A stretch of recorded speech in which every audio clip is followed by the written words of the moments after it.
Hey, good morning, everybody. It's Hammer. Today is Tuesday, June 18th, 2024. Of course, I'm with Originator Success, like it says right here on the shirt. And I am here with your daily mortgage rate update. Remember, you can join me live each and every weekday morning, 9:30 a.m. Eastern Time on Facebook and on YouTube. If you're watching on the replay, don't forget to give us a hashtag replay in the comments. If you are here live, say good morning. Don't forget to smash that like button, tag another friend, share us in a group. If you're on YouTube, go ahead and subscribe, click the thumbs up, all that good stuff. Help me grow the channel. So remember, there is no lock advice and no live tomorrow. It is Juneteenth. It is a federal holiday. Markets are closed. It's really not going to be anything to talk about. And I'm going to go for a Jeep ride for the day. Can't go for a motorcycle ride. So we'll be going for a Jeep ride for the day with some friends of ours that are all in from out of town. They're all riding motorcycles. We'll be in the Jeep, but because of the peg, you get it. So anyway, if you're here this morning, say good morning. Let's say hi to all the live folks. Good morning, Christy Gibb. Haven't seen you in a while. Great to see you. Kim Mason, great to have you here. Rob Stewart, good morning, sir. Bobby Searson, so awesome to have you, and you're so consistent. Always appreciate that. Tim Klyla, good morning, sir. Great to see you as well. We got Mallory Fotiadis. Good morning, Mallory. Very familiar face. Glad to see you here this morning. Hope all is well in your world. If you're here this morning, go ahead and say good morning. Mike Morano, good morning, sir. And Mr. Sunshine, back to you too, my friend. So, all right. Well, let's go ahead and jump into the quick take and go over everything. Also, I'm going to put on the bottom, remember, there is no live or lock advice tomorrow. Markets are closed for Juneteenth. Good morning, Yasmin Martin. Great to have you here, Yasmin. Bill Stevens, sir, don't worry, even without a blue check mark, I know that you're you. And I appreciate you. Morning, Mike Schmolgen. Great to see you here. Tom Stafford. Good morning, sir. Great to have you here as well. So, all right, y'all, let's go ahead and talk about what's going on this morning. Rate sheets are going to be a bit better than yesterday. Still a little bit worse than Friday, but just a smidge better than yesterday. They're really kind of holding steady. If you take a look here, I'm going to throw Mortgage News Daily up here for a moment. Why not, right? And let's take a look together. I'll show you something. When you're looking at rate sheets, like I said, they're going to be a bit better than yesterday. Lost a little bit of ground. We've been in just that hair below 7 for a few days. Yesterday pushed back up a little bit. Today it'll kind of drop back down. It'll be in between these two. Not too much. The reason that we're going to be a little bit better this morning, mortgage-backed securities are up 8 basis points to start the day. The reason that they're up, they were actually down to start the morning, and the reason that they improved was because of the retail sales data that came in this morning. Treasuries improved as well as mortgage-backed securities. Getting some help from retail sales data that came in. Basically, we'll kind of hit that here real quick for you. Treasuries rose across the curve, meaning 2-year, 5-year, 10-year, 30-year, showed retail sales barely increased in May. As data showed, retail sales barely increased in May, and prior months were revised lower.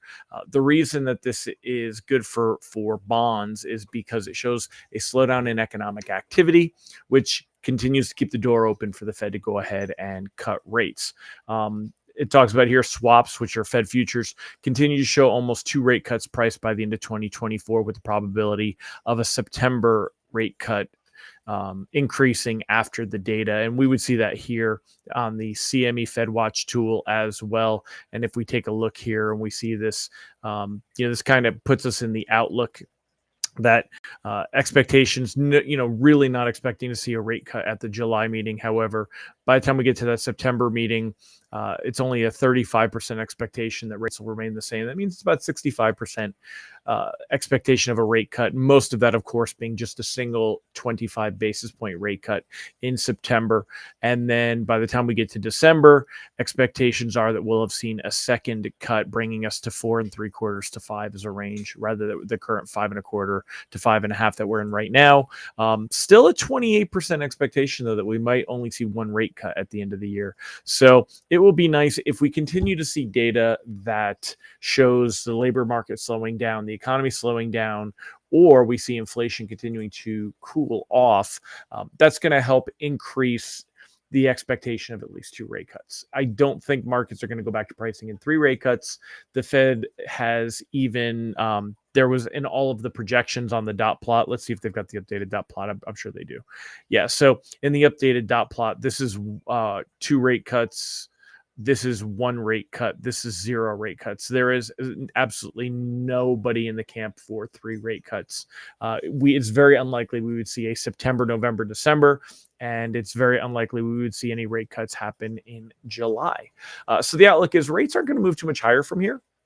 Again, we generally see them cap out around 7.25. It's kind of the high point of the range of what we see. But the bad news is they're also not moving much lower. Now, this week, remember, as far as data goes, we got a few different things going on. But I wanted to show you, take a look at this. Let me get this out of the way. I'm actually going to make this full screen for a minute so you guys can see this. Take a look when this, let me make this, oops, hold on a minute. Okay, I'm breaking everything here. Here we go. Okay. Let's go back to the chart, right? So take a look this morning. Let me zoom in on this. All right. Here you go. So take a look this morning. When we started the day just down a few basis points. You can see that right here. And then it crept its way up. And look at the jump at 8:30 when we got that retail sales data.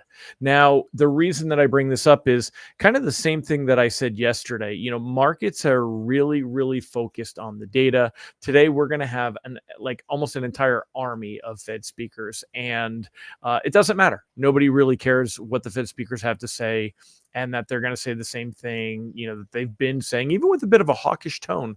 Markets really looking at the data. They feel that the Fed is going to be forced to make a move. And you can see right here, big jump up. After that initial celebratory reaction, though, we did see things move back down a little. Now, the reprice risk on the day is low. It's unlikely that we have to worry about bonds moving too much lower from here. They kind of already shot up and then fell back from those best levels as rate sheets are getting ready to come out. Right now, it's about 9:30 Eastern time, 9:40 Eastern time. Rate sheets start to come out around now, and generally, you're going to see pricing. It's right about here. So we shouldn't have to worry too much about that. As far as lock advice goes, it remains as it has been. You know, anything's closing in the next 15 days. I still strongly consider locking. When it comes to, let me just pull up the economic calendar over here at Rate Alert. You know, when you take a look at what we got going on here, okay, we'll do that one more time. There it is. We had retail sales and everything going on here. Bond market is closed tomorrow in observance of Juneteenth. And then on Thursday, we've got just the continued jobless claims. Not really worried about the Bank of England. If they cut rates or not, it's not going to have too much of an effect on us. We got housing starts and building permits and, you know, that stuff, but that's not really going to make a difference on Thursday. Friday, though, we are going to get, I don't know why he doesn't have it on here. Friday is the PMI data. I don't know why I don't see it here. I did see it for sure. Let me bring this down a little bit. I did see it on the economic calendar over here at, for this week here. Yeah. For Friday, we've got S&P Global PMI, manufacturing PMI, composite, and services PMI. The service is going to be the big one. We could see a little bit of a move there, but so today's Tuesday, should be a quiet day. We've already gotten retail sales data that came in this morning. Not really worried about all the Fed speakers. Tomorrow, markets will be closed for Juneteenth. Coming into Thursday, Thursday should be a very calm day, and then, you know, Friday, we've got just a little bit of data. It's really next week that we'll get a little bit more data to work with. We've got the GDP data coming out on Thursday. That'll also include the quarterly PCE data. And then we've got the monthly PCE data right here on Friday.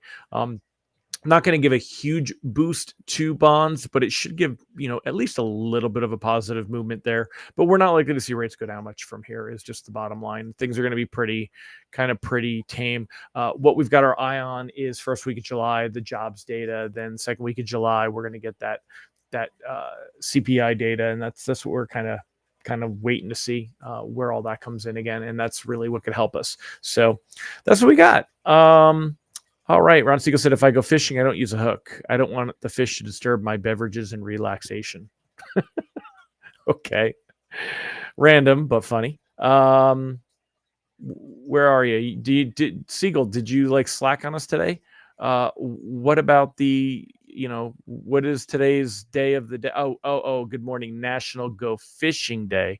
Got it. That's why. All right. So there is the question of the day. I'm going to put that in the caption is, do you like to go fishing and what kind? So the question of the day, Do you like to fish? What kind? So ocean, fly fishing, lake fishing, um, what is it? Ice fishing.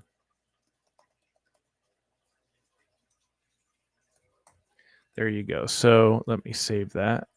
So that is the question of the day. So there are 31 of you on here. I expect to see at least 28 answers. So today is National Go Fishing Day. Question of the day: do you like to fish? What kind of fishing do you like to do? Do you like to do ocean fishing, fly fishing, lake fishing, ice fishing? My brother fishes off a kayak in the lake. Me, none of it. I'm not a fishing guy. I like catching. Fishing's boring. I like catching. I'm not really a big thing. Tim said only ever enjoyed it once. That was deep sea fishing for halibut. Monica likes to lake fish. Me, like I said, I'm not a fisher at all. For that, keep that in mind. What was some other things I want to show you guys real quick while you're answering that question? I'm going to pop this up on the screen and let's go over a couple of other things I wanted to show you real quick. Oops, come on, pull that back up there. All right, so hold on a minute. Let me pull this. There we go. Okay. Get my side by side here. So let me know. Today's National Go Fishing Day. Let me know. So here was an interesting article. And Siegel, this will catch your attention. Goldman sees U.S. jobs at an inflection point. Sticks to two-cut call. Fed cuts, two cuts. GDP growth has slowed meaningfully. Goldman's Hatzius writes, he says first quarter inflation jump was likely an aberration. And I kind of agree with that. Remember, that's why we've seen rates didn't move down as much as we were hoping to see by now this year, is because inflation was still an issue at the beginning of the year for the first quarter. So the U.S. labor market stands at potential inflection point where any further softness in demand for workers will hit jobs, not just job openings, according to economists at Goldman Sachs. The current strength of labor demand is unclear, with healthy non-farm payrolls contrasting with rising initial and continuing jobless claims in recent weeks. And that's the one thing we've all noticed too, is that the non-farm payroll, the BLS non-farm payroll data comes in odd. It really does. It doesn't seem to kind of hit. So this is an interesting article on there. Mike said, I deep sea fish in Hawaii, caught a blue marlin. That would be pretty damn cool. If I was go fishing, deep sea fishing would be fun. Back bay in open water, ice fishing, and someone wrote ice fishing, but I lost it for a minute here. Hold on a minute. Let's see. Lake fishing. Yasmin, she said no fishing. I'm with Yasmin. Christy, we're all drinking on the beach. Bobby likes to go lake fishing. If I'm in Key West, if I'm in rainy Pacific Northwest, no. I don't blame you there. Ocean or northern Michigan. Yeah, the Great Lakes is almost like ocean fishing, isn't it? Ice fishing with a heated shanty. Yeah, I know folks that really enjoy doing that. And then Ron said from Danielle DiMartino Booth, CEO confidence, labor trends. While CEO confidence has rebounded since pandemic lows, it isn't yet fully restored. Warn notices, which indicate upcoming layoffs, have risen significantly, suggesting caution among businesses. This cautious approach is mirrored in the Fed's Reserve's Empire Manufacturing Survey. Yeah, there's definitely some truth to that. Where do you fish for bacon and ribeyes? Sean, you and I are brother from another mother, because I'm all for the beef, baby. So, all right, y'all. Well, anyway, 14 minutes in, talking about bacon and ribeyes, definitely more fun than this other stuff. But again, for the day, the lock advice continues to be, lock anything closing in the near term, at least strongly consider it. Remember, if you want to get a free email to your inbox each and every weekday morning, you can do that at www.ratelockadvice.com. Sign up for our email there. You can sign up for our text alerts for $7 a month, www.ratetextalerts.com. Last but not least, if you'd like a reminder that I'm going live, you can sign up for that at hammerhmmr.io/reminder. And you should check us out at originatorssuccess.com. I don't really heavily promote what we do here, but we do help you get loans from Google and social media, helping you build online presence. Some of you have been members before, and for whatever reason it was no longer a fit and you're interested in coming back. We used to have a policy where we did not let members come back. If you canceled, it was for life. We've softened that up a little bit because of the market and so many people that just struggled while loans were tough, and now they want to come back. So if you're interested, check us out, originatorssuccess.com. Ron Siegel, thank you for your kind words on our text alerts. Ron said, everyone should have Hammers text alerts. It costs for a month about the same as the Starbucks coffee. This and other services to multiple opinions to form your own. Yeah, I fully agree. I form my opinion based on looking at a lot of the data. I'll look at other people's stuff once in a while. Still love to read Schermeyer, and I do listen to Barry stuff once in a while. Very not that often though. Not because I don't respect him. I just don't have time. And then I like to listen to Dan Rawich once in a while too. Same thing. I don't do a ton of it, but when I have time, I like to see what Dan's saying. Dan's very focused on technicals. I tend to be more on fundamentals, and they focus a lot on the technicals. So, but good morning, Jerry Avila. Great to see you, sir. So, all right, my friends, I'm going to wrap it up, and I will catch y'all later. Have a fantastic day. Bye-bye, everybody.